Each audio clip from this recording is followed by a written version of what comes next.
Cruise news time, and you may want to grab a bib for this one because today's news is juicy. Hurricane Fiona continues to cause devastation, knocking out part of a popular cruise dock, and it will certainly impact the ability of cruise ships to stop there over the next few weeks. We've got a cruise ship that's turning 20 years old, and another cruise ship that's completing its transformation. A transformational day for another cruise ship, but the juicy story, Royal Caribbean Group suing the new Crystal Cruises over an employee. It's, wait till you hear this. Cruise news and my views. Let's talk about it.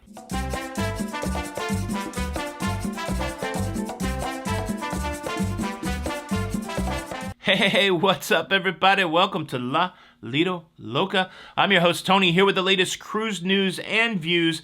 It is September the 22nd, 2022, a Thursday, and one day before we hit the road, before we jump on a jet plane going to Quebec to board the Holland America Line New Stadendam for a cruise in the Canadian Maritimes. Did I mention Fiona was going to be in the area? I'm completely at a loss right now as to what the next few days is going to be like for me as we chase a storm, possibly. I don't know. First, let's talk cruise news. Let's talk Hurricane Fiona. She damaged the dock in Grand Turk. Fortunately, the main structure of the dock, the concrete structure of the dock, not damaged, but the extensions that allow larger cruise ships to dock damaged. Also, some of the retaining wall at the beach damaged. And unfortunately, right now, there's really no full reporting of the total damage and any timeline as to when they will be repaired. This damage to the dock will knock out larger ships like the Carnival Mardi Gras, the Celebrity Infinity, long ships. It will knock them out from docking in Grand Turk. Carnival Mardi Gras is supposed to go to Grand Turk on September the 29th in just a few days. It will be interesting to see as the damage is assessed over the next few days what the timeline will be so that these larger cruise ships can make regular port stops in Grand Turk. Cruise news story number 2, we have a Carnival cruise ship celebrating its 20th birthday. Put into service in 2002, the Carnival Legend is now 20 years old. It was the second ship in the Spirit class when it came online, and it houses about 2,000 passengers. Carnival Legend last went into dry dock in 2021, where it received the new red, white, and blue livery, matching the color scheme of the Carnival Mardi Gras. It seems to me that the typical life cycle of a cruise ship is around 30 years, sometimes pushing beyond 30 years. So we have this ship built in the early 2000s, now kind of reaching middle age. I was asked recently, does the age of a cruise ship really matter? Does that make you a snob if you care about the age of a cruise ship? I don't think it makes you a cruising snob to care about the age, but there's certainly differences between a ship that was built last year and a ship that was built 20 years ago. Many things have changed. We didn't have iPhones in 2002. So if you think about the rapid advancement in technology in our everyday lives, well, there's also rapid advancement in technology in cruise ships. And so yes, a new cruise ship built now, vastly different than a cruise ship built 20 years ago. I don't necessarily think it makes you a cruise snob to think about the age, but I do think it will level set your expectations when you know the age of a cruise ship, whether it's going to be crisp and new with the newest technology, or whether it's going to be something that could be a little older. You can level set your expectations. I'll throw the question over to you. Do you ever think about the age of the cruise ship that you're going on, or is it not that big a deal? Leave a comment below. Cruise news story number 3. Let's talk about the Costa Luminosa. Oh, check that.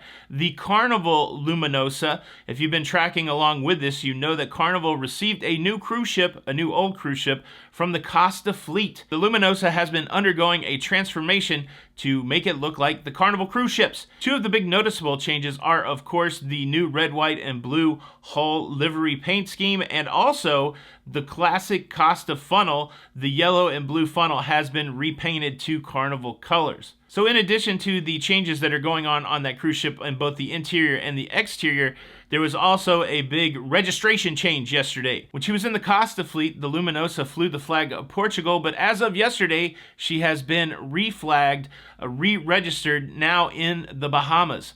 There was a flag-raising ceremony yesterday between officers on the Luminosa and locals there in the Bahamas to raise the Bahamian flag. This is a significant step in getting this ship into service for Carnival. She is set to set sail from Brisbane in Australia starting in November.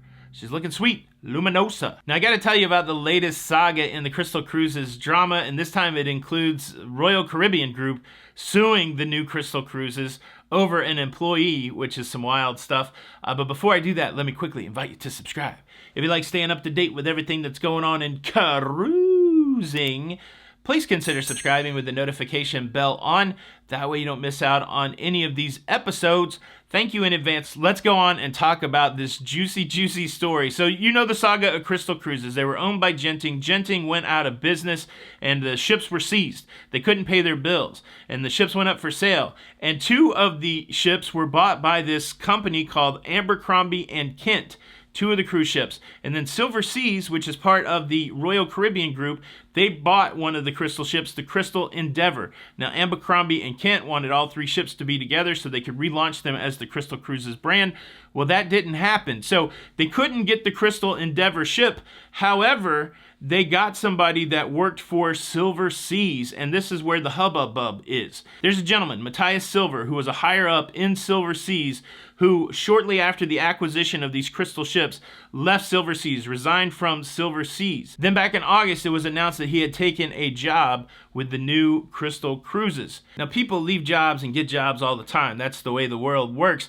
However, Royal Caribbean Group pointed out in their lawsuit that Mr. Silva had a non-compete where he would not work for another luxury line for at least 2 years. They also allege that he downloaded information from Silver Seas, proprietary secret information from Silver Seas, to his personal email account before he left. And so now they're going hard and heavy at Crystal Cruises and their parent company, Abercrombie and Kent. And what's interesting is the guy that's behind Abercrombie and Kent was the guy that started Silver Seas. So it is it's all wrapped up together. Nobody's commenting. Everything is just alleged right now. But the transactional pieces that did happen is the gentleman did work for Silver Seas, and now he has a job for Crystal Cruisers, and that's where the suit is going to go. It will be interesting to see how this plays out. And look, I would be dishonest if I didn't say that this kind of drama really is exciting to me, because it really is an indication that we're beyond the drama that we had a couple years ago. We're back to the minutia of businesses running businesses, of companies going forward and trying to, capture competitive edge and trying to do things for consumers. So it's an interesting story. Again, it's a juicy one. It will, it's going to be interesting to see where these allegations fall. Let me kick it over to you. I don't think this idea of non-compete is that foreign. I think it happens in a lot of industries. Have you ever had to walk the tightrope between leaving one job and getting another job in the same industry because you'd signed some sort of piece of paper? I don't know if that's a common thing. I've never had that, but those would be interesting stories if you want to share them in the comments below. Thank you so much for checking out today's show. I sure hope you enjoyed it. You could do me a solid and hit the like button. And unfortunately, if you do not hit the like button, I will be forced to punish you, and your punishment will be this. When you go to get your next job, they're not going to give it to you because there's a non-compete in place. Hit the like button. This is Tony for Lido, Loca. Until the next time, we'll see you on the Lido.